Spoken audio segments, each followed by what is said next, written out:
नमस्कार. पुष्पाच खमंग किचनमध्ये आपले खूप खूप स्वागत. उपवास म्हटलं की साबुदाणा खिचडी झालीच पाहिजे. अशी ही उपवासाची मौसूद अगदी तोंडात टाकताच विरघळणारी खूपच सोपी रेसिपी आहे. अगदी नवशिके सुद्धा सहज बनवू शकते.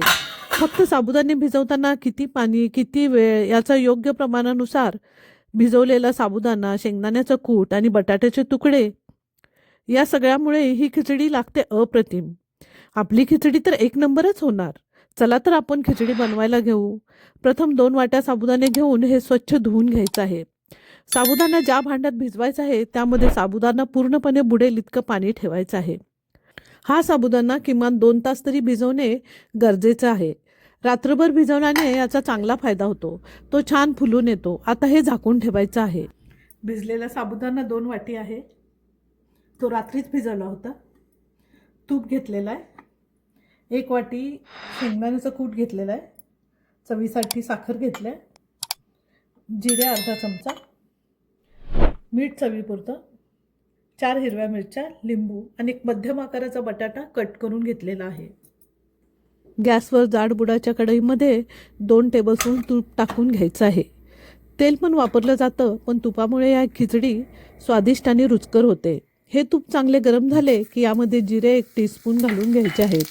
आणि आता हे चांगले तडतडायला लागले की यामध्ये बारीक कट करून घेतलेली हिरवी मिरची यामध्ये टाकून हे छान तळून घ्यायचं आहे.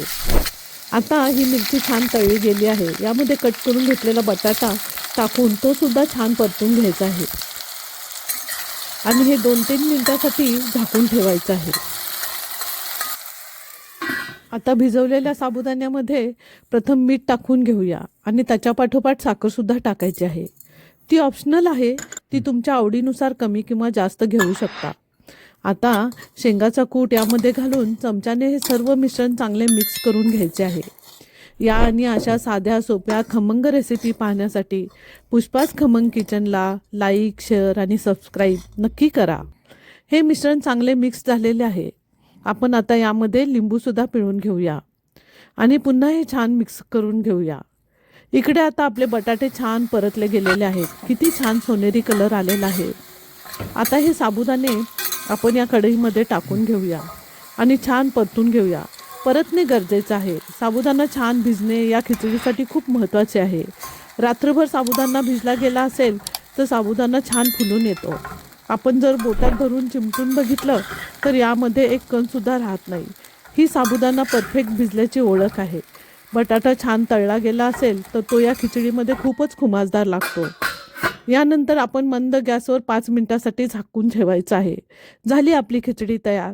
बघा, ही खिचडी खूपच मौसूद झाली आहे. कशी वाटली आजची उपवास स्पेशल साबुदाणा खिचडी? जर तुम्हाला ही रेसिपी आवडली असेल तर व्हिडिओला लाईक, शेअर आणि सबस्क्राईब नक्की करा.